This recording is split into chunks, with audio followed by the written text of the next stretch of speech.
আসসালামু আলাইকুম রহমতুল্লাহ বরকাতুহ। বিসমিল্লাহির রহমানির রহিম। আলহামদুলিল্লাহ ওয়াসসালাতু ওয়াসসালামু আলা রাসূলিল্লাহ ওয়া আলা আলিহি ওয়া সাহবিহি আজমাইন।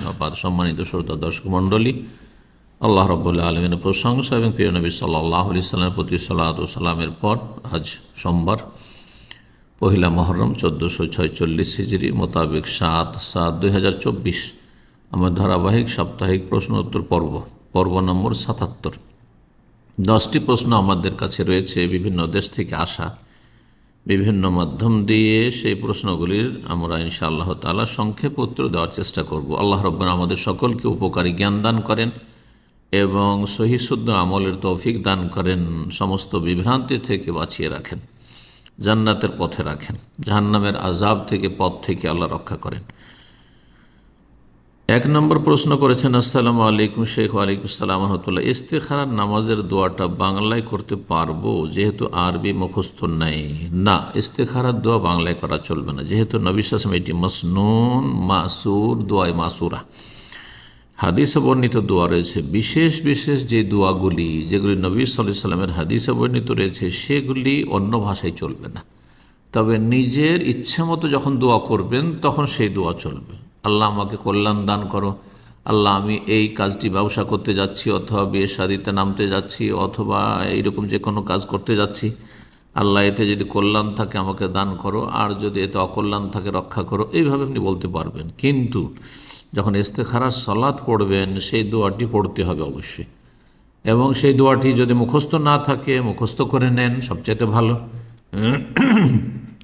জীবনে বিভিন্ন সময় কাজ আসবে, শুধু ইস্তেখারা তো জীবনে একবার নয়, বিভিন্ন কাজের ক্ষেত্রে। আর যদি মুখস্থ করা সম্ভব না হয়, গাফিলতি অথবা যে কোনো কারণ হোক না কেন, তাহলে দেখে দেখে পড়লেও হবে। সালাম ফেরার পরে আপনি দেখে দেখে ইস্তেখারার দোয়াটি পড়বেন, কিন্তু আপনি ইস্তেখারার দোয়া না পড়ে সেটা বাংলার অনুবাদ পড়বেন অথবা বাংলায় বলবেন, এটি যথেষ্ট নয়। এবং নামাজের প্রথম বৈঠকে যদি আত্তাহিয়াতের সঙ্গে দুরুদ পড়ে ফেলি জেনে বা অজান্তে, তখন কি সাহসেদা দিতে হবে? না, প্রথম বৈঠকে আত্তাহিয়াতের সাথে সালাত আলান নবী পড়া কোনো কোনো হাদিস দ্বারা প্রমাণিত, যেমন শেখ বাজ রাহিমাহুল্লাহ এটিকে বলেছেন যে মুস্তাহাব। সুতরাং এটি এমন কোনো ভুল করেননি যে ভুলের জন্য আপনাকে সাহসিদি দিতে হবে। যদিও অধিকাংশ ওলামারা বলছেন যে প্রথম তাশাহুদে শুধু আত্তাহিয়াত পড়বেন, আল্লাহুম্মা সাল্লি আলা মুহাম্মদ আল্লাহু বারিক আলা মুহাম্মদ পড়বেন না, কিন্তু পড়লে ভালো, কোনো দোষের কথা নেই। ইচ্ছা করে পড়লেও ভালো, আর অনিচ্ছাকৃত পড়ে নিয়েছেন তাতেও কোনো অসুবিধা নেই। 2 নম্বর প্রশ্ন বলছেন, আসসালামু আলাইকুম শেখ। ওয়ালাইকুম আসসালাম রহমতুল্লাহ। আমার হাজব্যান্ড প্রবাসী, উনি মাসনা বিবাহ করতে চাচ্ছেন, আল্লাহ তাকে তৌফিক দান করেন। মাসনা মানে একাধিক বিয়ে, দ্বিতীয় বিয়ে। মাসনা মানে 2 তো বহু বিবাহ করতে চাচ্ছেন, 2 করবেন, 3 করবেন, 4 করবেন, জায়েজ রয়েছে, কিন্তু 3টি শর্ত রয়েছে, ভালো করে মনে রাখবেন। একটি হচ্ছে ঈমানি শক্তি, একটি হচ্ছে শারীরিক শক্তি, আর একটি হচ্ছে আর্থিক শক্তি। এই 3 শক্তি সামর্থ্য যদি থাকে, ঈমানি শক্তি হচ্ছে ইনসাফ, সুবিচার করা, অবিচার না করেন বিবিদের মাঝে, আর শারীরিক শক্তি হচ্ছে যে আপনি আপনার স্ত্রীদেরকে গুনাহ থেকে বাঁচাবেন, যাতে করে আপনার ছত্র ছায়ায় থেকে তারা পাপে লিপ্ত না হয়। তাদের শারীরিক হক আদায় করতে পারছেন না, অক্ষম আপনি, মোটেই জায়েজ নেই। তারপরে তৃতীয় শক্তি হচ্ছে আর্থিক শক্তি। 2 স্ত্রীকে 2 কমপক্ষে বাড়ি করে দিতে পারবেন, 2 ফ্ল্যাট নিতে পারবেন। এই নয় যে একই বাড়িতে একই উঠানে রেখেছেন, পাশাপাশি রুমে, আর রাত দিন ঝগড়া চলতে আছে, ফিতনা ফাসাদ চলতে আছে, অশান্তি, আপনি অশান্তিতে, আপনার স্ত্রীর অশান্তিতে, না, মোটে এইভাবে করবেন না। জি, তো উনি মাসনা করতে চাইছেন, উনি কি দ্বিতীয় বিয়ে করতে পারবেন? শরীয়তে জায়েজ রয়েছে, কিন্তু শর্তগুলি বললাম। শর্ত যদি পুরা থাকে তো জায়েজ, বরং ভালো, অনেক সমস্যার সমাধান হবে। আর যদি শর্ত পুরা না থাকে তাহলে জায়েজ নয়। উনি ঠিক মতো আমার হক আদায় করতে পারছেন না, আপনার হক আদায় করতে পারছেন না, সময় দিচ্ছেন না, 2 বছর পর পর যায় 1 মাস, আর আবার 2-3টে বিয়ে করে রাখবে। হ্যাঁ, আসলেই আবার মাসনা বিয়ে করতে চাচ্ছেন, তাহলে এরা আসলে গাফিল দিন সম্পর্কে। আর অধিকাংশ যারা এই বিয়েতে বহু বিবাহতে উৎসুক, তারা ওই রকম মুত্তাকি পরেজগার হতে পারছেন না। মুশকিলটা হচ্ছে আজকালকার জামানায়, যার ফলে তারাও শান্তি পাচ্ছেন না, আর যাদেরকে বিয়ে করছেন যেসব নারীদেরকে, তাদেরকেও শান্তিতে রাখতে পারছেন না, পারিবারিক অশান্তি হয়ে যাচ্ছে। যদি তাকওয়া থাকতো উভয় পক্ষ থেকে, তাহলে বহু বিবাহতে শান্তি ছিল, বহু সমস্যার সমাধান ছিল। এটি কোনার জন্য জায়েজ, যেমনটা বললাম, শর্ত যদি বিদ্যমান থাকে জায়েজ, আর না হলে না জায়েজ। জি, যেমন অপরাধ বাড়বে তেমন গুনাহ বাড়বে। 3 নম্বর প্রশ্ন করেছেন, আসসালামু আলাইকুম শেখ। ওয়ালাইকুম সালামতুল্লাহ। কেউ যদি ইচ্ছা করে দাড়ি না রাখে তাহলে তার কি পরিমাণ গুনাহ হবে? দাড়ি রাখবে না, তাহলে সেই ব্যক্তি হারাম কাজ করল। দাড়ি মুন্ডন করা হারাম। কেন হারাম? একটি দুটি কারণ না, ভালো করে আজকে শোনেন। দাড়ি বাড়াতে বলেছেন নবী সাল্লাল্লাহু আলাইহি ওয়াসাল্লাম। 1 নম্বর, দাড়ি মুন্ডন করতে নিষেধ করেছেন। কাফের, মজুসি, অগ্নিপূজক, অমুসলিমদের সদৃশ্যতা থেকে নিষেধ করেছেন। তারা দাড়ি মুন্ডন করে, তোমরা করবে না। 4 নম্বর হচ্ছে, সমস্ত আম্বিয়া রসুলগণ দাড়ি রেখেছেন এবং সমস্ত সাহাবাই কেরামগণ আল্লাহর নেক বান্দারা দাড়ি রেখেছেন। কোনো একজন সাহাবী দেখাতে পারবেন না, কোনো একজন নবী দেখাতে পারবেন না যিনি দাড়ি মুন্ডন করেছেন। জি। 5 নম্বর হচ্ছে যে দাড়ি মুন্ডনের ক্ষেত্রে নবী সাল্লাল্লাহু আলাইহি ওয়াসাল্লাম আর একটি বিষয় রয়েছে, তা হচ্ছে নারীদের সদৃশ্যতা হারাম করেছেন। লানত রয়েছে ওই সব পুরুষদের ওপর যারা নারীদের বেশভূষা গ্রহণ করে, নারীদের মুখে দাড়ি থাকে না। আর আপনি পুরুষে যদি আপনি দাড়ি না রাখেন তো আপনি নারী সেজেছেন, এটা লানতের কাজ, অভিশাপের কাজ। তো আশা করি বিষয়গুলো বুঝতে পেরেছেন।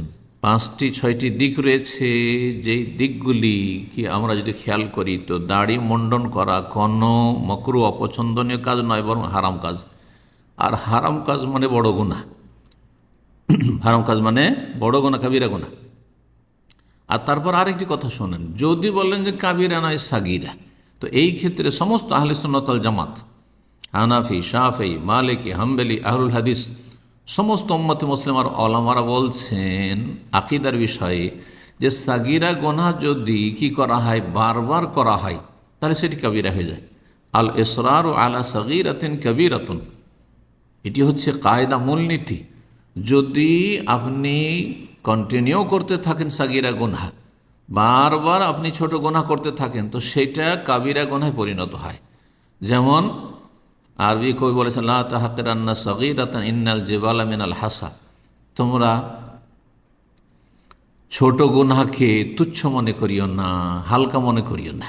আর এই ছোট গুনাহ, সাগীরা গুনাহ, না, কারণ ছোট গুনাহ যখন অনেক বেশি হয়ে যায়, ঠিক ওই রকমই ইন্নাল জিবালা মিনাল হাসা, একটি বিশাল পাহাড় পর্বত অনেকগুলি কঙ্কর, ক্ষুদ্র ক্ষুদ্র কঙ্করের সমষ্টির নাম। দেখেন জামরাতে যখন হাজী সাহেবরা পাথর মারছেন, কত ক্ষুদ্র পাথর, একবার বুটের দানার সমান, কিন্তু পাথর মারতে মারতে মারতে বিশাল পাহাড় হয়ে যাচ্ছে ভাইরা। তখন সেটাকে কয়েক ঘন্টা পর পর বারবার করে কর্মকর্তাদেরকে, দায়িত্বশীলদেরকে সেখান থেকে সরাতে হচ্ছে, প্রশাসনের লোকদেরকে সরাতে হচ্ছে, সেখান থেকে দূরে ফেলে আসতে হচ্ছে। তারপরে আবার ভর্তি হয়ে যাচ্ছে সেই জায়গায়, পাহাড়ের মতো উঁচা হয়, তারপর আবার সেটাকে সরাচ্ছে। আশা করি বিষয়টি বুঝতে পেরেছেন। সাগিরা তো নয়, তারপরে যদি ধৈরেই নেন আপনি, সেটা তো জায়েজ নয়। যদি সাগিরাও বলেন তবুও সেটি বারবার করে মুন্ডন, প্রতিদিন সেভ করছেন, সপ্তাহে একদিন সেভ করছেন, মাসে কয়েকবার করছেন, তাহলে তারপরে সেটা সাগিরা থাকে? কোনো মতে সেটা সাগিরা থাকে না। হানাফিদের কাছে, না শাফি, না মালিকি, না হাম্বলি, না আহলুল হাদিস, কারো কাছে সাগিরা না। সুতরাং দাড়ি মুন্ডন করা হারাম এবং কাবিরা গুনাহ। আল্লাহ হিদায়াত দান করুন।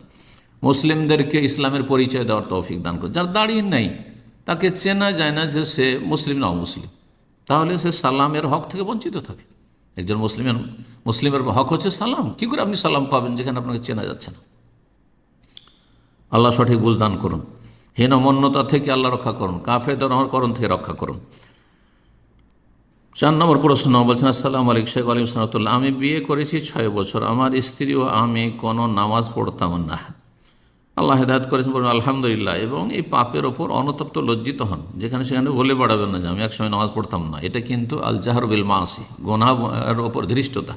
গুনাহ করে লুকিয়ে রাখবেন, অনুতপ্ত হবেন, লজ্জিত হবেন, আল্লাহর কাছে আপনি কান্নাকাটি করবেন, তওবা করবেন। জি, চরম অপরাধ করেছেন। পরকাল নিয়ে সন্দেহ করতাম, হ্যাঁ বড় কুফরি। এখন আলহামদুলিল্লাহ নামাজ পড়ি, ইসলামের সব মেনে চলার চেষ্টা করি। আমার প্রশ্ন হলো, আমার শুধু মনে মনে সন্দেহ লাগে, আমি মনে হয় আমার স্ত্রীকে তালাক দিছি। আমার স্ত্রীকে জিজ্ঞেস করছি, তোমাকে এ ধরনের কথা বলছি কখনো? সে বলি নাই। আমার মনে হয় একবার বলছি, একবার মনে হয় বলি নাই। আমার কি করণীয়? আপনার এটি ওয়াসওয়াসা, শয়তান আপনাকে বিভ্রান্ত করছে, শয়তান আপনাকে কষ্ট দিতে চাইছে। সুতরাং শয়তানের ষড়যন্ত্র থেকে, চক্রান্ত থেকে বাঁচার জন্য এগুলোর দিকে ভ্রুক্ষেপ করবেন না। হ্যাঁ, ইস্তিরসাল মানে তার পেছনে পড়বেন না আপনি। আসছে সাথে সাথে সেটাকে দূরে করে দেন এবং আউযু বিল্লাহি মিনাশ শাইতানির রাজিম পড়েন। যেখানে আপনার মনে নেই, আপনার স্ত্রী বলছে না তালাক দেওয়া হয়নি, তো আসল হচ্ছে তালাক হয়নি। যতক্ষণ নিশ্চিত না হবেন আগের কথা কিছু মনে নেই আলহামদুলিল্লাহ। জি, 5 নম্বর প্রশ্ন বলছেন, আসসালামু আলাইকুম শাইখ আলাইকুম সালাতুল্লাহ, জামাতে ফরজ সালাতের পূর্বে একামত দেওয়া কি ওয়াজিব না সুন্নাত? যদি জামাতে হয় তো একামত হচ্ছে ফারজে কেফায়া, ফরজ। যে কোনো একজন মুসল্লি, ইমাম হোক অথবা যারা জামাতে রয়েছে মুক্তাদি, তাদের কেউ একজন একামত দিয়ে দেয়, আর সেটা যদি মুয়াজ্জিন দেয় তাও বেশি ভালো। কেউ একজন একামত যদি দিয়ে দেয় তাহলে ফারজে কেফায়া আদায় হলো, যেমন জানাজায় কিছু লোকের হাজির হলেই হয়ে গেল, ওই রকম একামত একজন দিলে সবার পক্ষ থেকে আদায় হয়ে গেল, ফরজ সেটি। আর যদি জামাত হচ্ছে আর একামত দিলেন না, তাহলে ফারজে কেফায়া ছুটে গেল। সুতরাং সবাই গুনাহগার হয়, মুসল্লিরা, ইমাম আর মুক্তাদি সকলে গুনাহগার হবে। একাকী যদি আপনি সালাত আদায় করেন, বাড়িতকার মসজিদে একা নামাজ পড়ছেন, তাহলে একাকী ব্যক্তির জন্য একামত দেওয়া সুন্নাত। একামত দেওয়া সুন্নাত, কারণ আজান একামতের ফজিলত রয়েছে, শয়তান বিতাড়িত হয় এবং আশেপাশে যতদূর পর্যন্ত এই আজান এবং একামতের আওয়াজ পৌঁছে, তো সব কিছু সমস্ত সৃষ্টি কিয়ামতের দিন ইল্লা শাহিদ আল্লাহু ইয়াউমাল কিয়ামা, কিয়ামতের দিনে সাক্ষী দেবে। সুতরাং একাকী নামাজের জন্য হচ্ছে একামত সুন্নাত, ফরজ নয়। 6 নম্বর প্রশ্ন বলছেন, আসসালামু আলাইকুম শেখ ওয়ালাইকুম সালামতুল্লাহ, আমার দুধমা এবং তার সন্তানদের সাথে আমার ভাই বোনদের পর্দার বিধান কেমন হবে? না, আপনার দুধমা কিন্তু আপনার ভাই বোনদের কেউ না। জি, শুধু আপনার ভাই মাহারাম হবেন, আপনি মাহারাম আপনার দুধমায়ের জন্য। যেহেতু দুধমায়ের সাথে পর্দা করা লাগে না, তাই আমি কি আমার সন্তানকে আমার ভাইয়ের স্ত্রীর মতো গায়ের মাহারাম মহিলাকে ইচ্ছাকৃতভাবে দুধ মা বানালে গোনা হবে কি? আপনি দুধ মা বানাতে পারেন দুধ খাওয়িয়ে, কিন্তু 5 বার খাওয়াইতে হবে। দুধ মা বানাতে পারেন, কিন্তু দুধ পান করার বয়সে 2 বছরের ভিতরে হইতে হবে। যখন মূল খাদ্য শিশুদের দুধ থাকে, তখন 2 বছর বা 3 বছর 4 বছরের বাচ্চাকে দুধ পান করালে সাথে দুধ মা সাব্যস্ত হবে না। এক ঢোক 2 ঢোক টান দিলে হবে না, বরং 5 বার করে যদি খামসুর আজাদ হয়ে থাকে তাহলে দুধ মা সাব্যস্ত হবে। 7 নম্বর প্রশ্ন, আসসালামু আলাইকুম শেখ ওয়ালাইকুম সালাম রহমতুল্লাহ, আমার এক আত্মীয় যিনি নিঃসন্তান, ওনার সহোদরা একজন ভাই এবং একজন বোন আছেন। এমতো অবস্থায় ওনার সম্পদে ওনার স্ত্রীগণ 2 জন স্ত্রী ওনার এবং ভাই বোন ব্যতীত আর কেউ ওয়ারিস হবেন কি? ওনার যে স্ত্রী 2 জন রয়েছে আর ছেলে মেয়ে নেই, তাহলে 2 স্ত্রীতে 4 আনা পাবে। হ্যাঁ, 25 পয়সা 100 পয়সার মধ্যে 4 আনা, তাহলে 4 আনাকে 2 ভাগ করে দিত। 2 স্ত্রী হোক, 3 হোক, 4 হোক, স্ত্রীদের জন্য যদি ছেলে মেয়ে না থাকে তাহলে হচ্ছে রোবো, চতুর্থ অংশ। তো মূলধন সম্পদের 4 ভাগের 1 ভাগ পাবে, আর 2 স্ত্রী তখন ভাগ হবে 8 ভাগের 1 ভাগ একজন, আর একজন 8 ভাগের 1 ভাগ, যে সমান সমান করে অষ্টাংশ করে 2 জনে পেল 4 ভাগের 1 ভাগ রোবো। আর যদি ছেলে মেয়ে থাকে তাহলে একজন থাক আর 2, 3, 4 স্ত্রী থাক, ওই সমান অষ্টাংশ পাবে। বাকি যে 75 পয়সা থেকে গেল বা 12 আনা থেকে গেল, এটা আপনার যে ভাই বোন রয়েছে তারা পাবে লিজ্জাকার এই মুসলিম হাজিল উনসাইন। আপনার ভাই 2 ভাগ আর আপনার বোন হচ্ছে 1 ভাগ। তাহলে এই 75 পয়সা ভাগ হবে কিভাবে? তাহলে 3 ভাগ করবেন, 1 ভাগ 4 আনা দিয়ে দিবেন আপনার এক বোনকে, আর আপনার এক ভাই আছে সে 8 আনা অর্ধেক ধন সম্পদ নেবে, অন্য কেউ ওয়ারিস হবে না, কারণ আপনার বাপ মা নেই। বাপ মা থাকলে আবার ভাই বোনের ওয়ারিস হইতো না। 8 নম্বর প্রশ্ন বলছেন, আসসালামু আলাইকুম ভাই। ওয়ালাইকুম আসসালাম রহমতুল্লাহ, সাধারণ মুসলিম এবং যাদের দিনের জ্ঞান ভালো আছে বা যারা দিনদার তাদের অনেকে আল্লাহর অন্যান্য বান্দাদের বিভিন্নভাবে উপকার করে, কিন্তু যাদের উপকার করে তারা কোনো কারণে তাদের বিরোধিতা করলে বা উপকারে না আসলে তখন খোঁটা দিতে থাকে, আজেবাজে কথা বলতে থাকে এবং জেদ ধরে যে মানুষের উপকার করে লাভ নেই। মানুষের উপকার করেছেন আপনি দুনিয়ার স্বার্থে, তাহলে আখেরাতে কিছুই পাবেন না, জিরো, হতভাগা। মানুষের উপকার করে লাভ নেই, যারা দুনিয়ার স্বার্থপর তাদের লাভ নেই। জি, মানুষ, বেঈমান ইত্যাদি। আপনি পরকাল জন্য চিন্তাশীল হবেন, যা কিছু নেক কাজ করবেন, উপকার করবেন, আখেরাতকে উদ্দেশ্য করবেন। এসব চিন্তা ভাবনা কি করা ঠিক? হারাম, নাজায়েজ কাজ। মানুষের উপকার করা নেকির কাজ, কিন্তু উপকার করে খোঁটা দেওয়া, তারপরে কষ্ট দেওয়া, মানসিক বা কথার দ্বারা বিভিন্নভাবে কষ্ট দেওয়া বা এই ধরনের মন্তব্য করা, তাদের সামনে বললেন না, তাদের চোখের আড়ালে, যে মানুষ হচ্ছে নিমক হারাম, তাদের উপকার করি, তারা আমার উপকার করে না, তারা আমার কাজে আসে না, তাদের সহযোগিতা করি কিন্তু তাদের ডাকলে তারা ছাড়া দেয় না, তাহলে আপনি দুনিয়ার গরজে করেছেন, দুনিয়া দিয়ে আপনাকে ধাক্কা দিয়ে আল্লাহ বিদায় করে দেবেন, আখেরাতে আপনি হতভাগা হবেন। আল্লাহ হেদায়েত দান করুন। কোরআনে কারীমের সূরা বাকারা আয়াত নম্বর 264-তে আল্লাহ ইরশাদ করেছেন, ইয়া আইয়ুহাল্লাযীনা আমানু লা তুবতিলু সাদাকাতুকুম বিল মান্নি ওয়াল আযা, তোমরা তোমাদের দান খায়রাতকে, উপকারকে ধ্বংস করে দেন, বিনষ্ট করে দিও না, বিল মান্নে, খোঁটা দিয়ে, এবং ওয়াল আযা, কষ্ট দিয়ে। দান খায়রাত করেছো, ইন্নামা নুতইমুকুম লিওয়াজহিল্লাহ, আল্লাহ সন্তুষ্টির জন্য কর। লা নুরিদু মিনকুম জাযাআ ওয়ালা শুকরা, না তোমাদের কোনো দুনিয়ার স্বার্থ বদলা চাই, ওয়ালা শুকর, এমনকি তোমরা কৃতজ্ঞ হবে, শুকরিয়া আদায় করবে, জাযাকাল্লাহ খাইর, আল্লাহ আপনার ভালো করুন, অথবা পাশে দাঁড়াবে, খোঁজ খবর নেবেন, না না, কোনো প্রয়োজন নেই, কোনো প্রয়োজন নেই। জি, এই আশাই করবেন না মোটে, তাহলে আল্লাহ অন্য দিক থেকে আপনাকে দুনিয়াতেও দেবেন, আখেরাতেও দেবেন। জি, 9 নম্বর প্রশ্ন বলছেন, আসসালামু আলাইকুম শেখ। ওয়ালাইকুম সালাম রহমতুল্লাহ। আমার হাজব্যান্ড সুন্নি আকিদার, তিনি সুন্নি আকিদার নয়, যাদেরকে বলছেন সুন্নি আকিদার, আর যারা নিজেদেরকে ইন্ডিয়া, বাংলাদেশ, পাকিস্তানের সুন্নি বলে, তারা হচ্ছে বেরেলভি, রেজভি, তারা মাজার পূজারি, পীর পূজারি। যদি বেরেলভি, রেজভি, মাজার পূজারি হয়, আহমদ রেজা খানের অনুসারী, তারা রাসূলুল্লাহ সাল্লাল্লাহু আলাইহি ওয়াসাল্লাম, সাহাবায়ে কেরাম, সালাফদের অনুসারী নয়, তাহলে তারা বড় শিরকি আকিদায় লিপ্ত রয়েছে। তারা মনে করে যে মাজারে সব কিছু পাওয়া যায়, দুনিয়া সব পাওয়া যায়, পীর বাবা জান্নাতের মালিক, পীর বাবা গায়েব জানে, পীর বাবা আল্লাহর ক্ষমতা রাখে, পীর বাবা মানুষকে সন্তান দিতে পারে, রোগ ভালো করতে পারে, জীবিত হোক আর মৃত হোক, তাহলে তারা বড় শিরক করে, বড় শিরকি আকিদা রাখে, এবং তারা মাজারে চাদর চড়াই, শিরক করে, মাজারে গিয়ে তারা খাসি মরগ জবাই করে, বড় শিরক করে, তারা ঈমান ভঙ্গকারী। আর আমি সালাফি মানহাজের। জি, সালাফি মানহাজের আপনি আলহামদুলিল্লাহ বলুন। এখন বলতেছে সালাফি মানহাজ ছেড়ে দিয়ে সুন্নি মজহাব মতো চলতে। আর সালাফি মানহাজের অপর নাম শুনে রাখেন ভালো করে, যে সালাফি মানহাজ আকিদায় হচ্ছে ইসলাম, ইসলামের অপর নাম হচ্ছে সালাফদের অনুসরণ করা। আর খায়রুস সালাফ, সবচাইতে উত্তম সালাফ আমাদের হচ্ছেন রাসূলুল্লাহ সাল্লাল্লাহু আলাইহি ওয়াসাল্লাম এবং তার সাহাবায়ে কেরামগণ রাদিয়াল্লাহু তাআলা আনহুম আজমাইন, তারপরে তাবেঈনে কেরাম, তাবা তাবেঈন, এই তিনটি স্বর্ণযুগের মানুষরা। সুতরাং কেউ যদি বলে যে আপনাকে সালাফি আকিদা মানহাজ ত্যাগ করতে হবে, তার অপর ভাষা হচ্ছে, সেম কথা হচ্ছে, আপনাকে ইসলাম পরিত্যাগ করে মুরতাদ হইতে হবে, শিরক বিদআতে লিপ্ত হইতে হবে, অথবা নাস্তিক হইতে হবে। সালাফি নয় নাস্তিক, সালাফি নয় হচ্ছে সুফি মাজার পূজারি, সালাফি নয় মানে নবী সাল্লাল্লাহু আলাইহি ওয়াসাল্লামের ছেড়ে যাওয়া ইসলাম পালন করে না এরা, সালাফি নয় যারা বিভিন্ন বিদআতে জড়িয়ে আছে, বিভিন্ন শিরকি আকিদায় লিপ্ত রয়েছে। সুতরাং কথিত ইন্ডিয়া, বাংলাদেশ, পাকিস্তানের সুন্নিরা, তারা সঠিক ইসলাম থেকে অনেক দূরে রয়েছে। আল্লাহ তাদেরকে হেদায়েত দান করুন, তাদের অনিষ্ট থেকে আপনাদেরকে, আমাদেরকে, সকল মুমিন মুমিনাতকে রক্ষা করেন।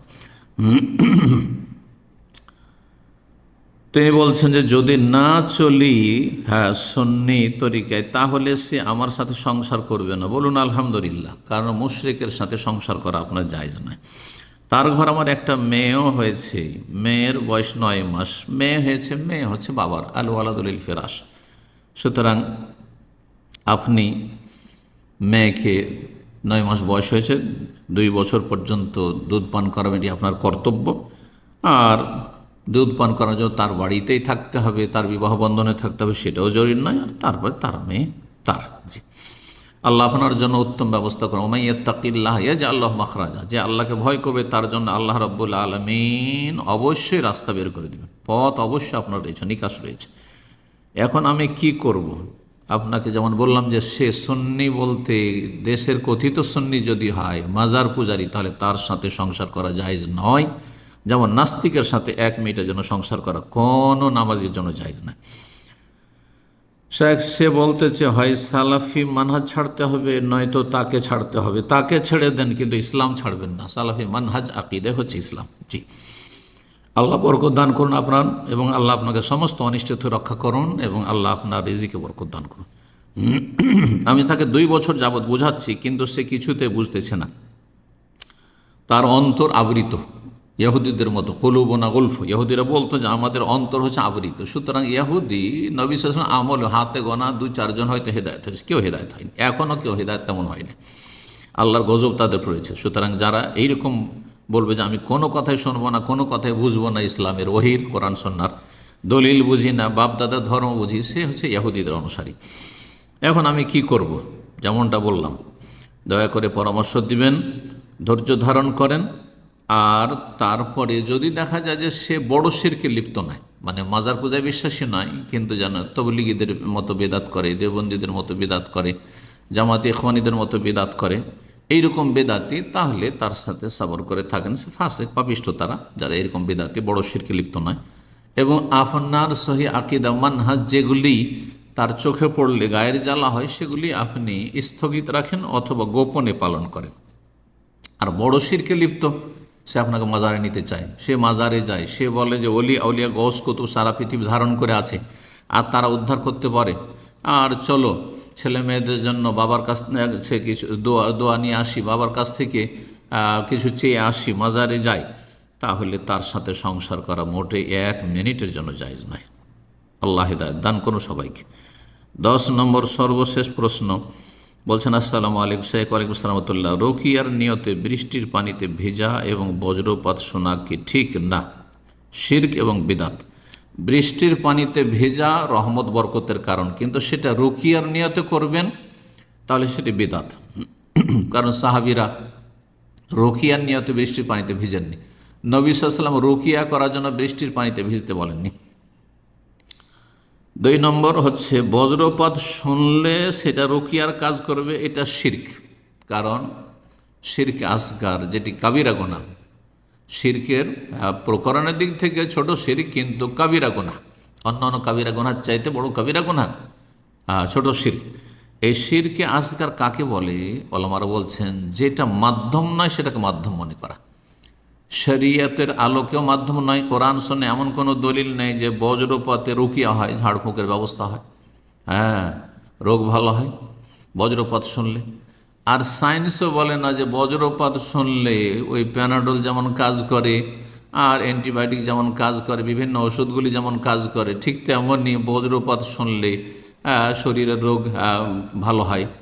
তাহলে যেটা সায়েন্সেও বলে না যে সেটা মাধ্যম বা উপায় উপকরণ, আর শরীয়তের বিধানও বলে না, সেটির নাম হচ্ছে শিরক।